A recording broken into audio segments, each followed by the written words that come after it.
వెంకటాపురం మండలంలో ఈరోజు రాజశేఖర రెడ్డి గారి 75 జయంతి సందర్భంగా ఈరోజు మండల నాయకులు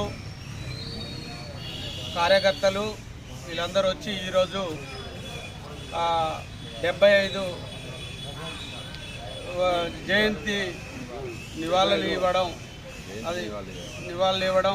రాజశేఖర రెడ్డి గారు చేసిన మంచి పనులు ఈరోజు చాలా చెప్పుకోదగ్గాయి. మన మండలంలో జీవితంలో మర్చిపోలేనిది మన ప్రాజెక్టు.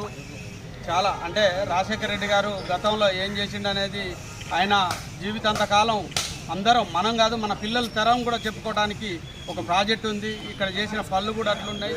రుణమాఫీ కానీ అన్నీ కూడా ప్రతి ఒక్కటి కూడా ఇవాళ రాజశేఖర రెడ్డి చేసినాయి. జీవితంలో ఎవరు ప్రతి ఒక్క రైతు కానీ ప్రతి ఒక్క కార్యకర్త కానీ రాజశేఖర రెడ్డి గారు గుండెలో నిలిచిపోతాడు.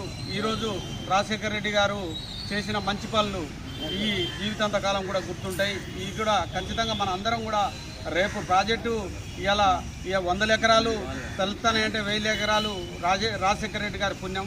అది మన అందరం గుర్తుపెట్టుకోవాల్సిన విషయం. ఎందుకంటే రేపు వచ్చి మన కాంగ్రెస్ గవర్నమెంట్ నుంచి కూడా అందరూ కూడా మంత్రులు కానీ ఎమ్మెల్యేలు కానీ అందరూ కూడా నివాళులు ఇవ్వడం జరిగింది. ఈయన రాజశేఖర రెడ్డి గారు చాలా మంచి వ్యక్తి. అతను చనిపోవడం మనకి చాలా మన పార్టీకి మనకి అందరికీ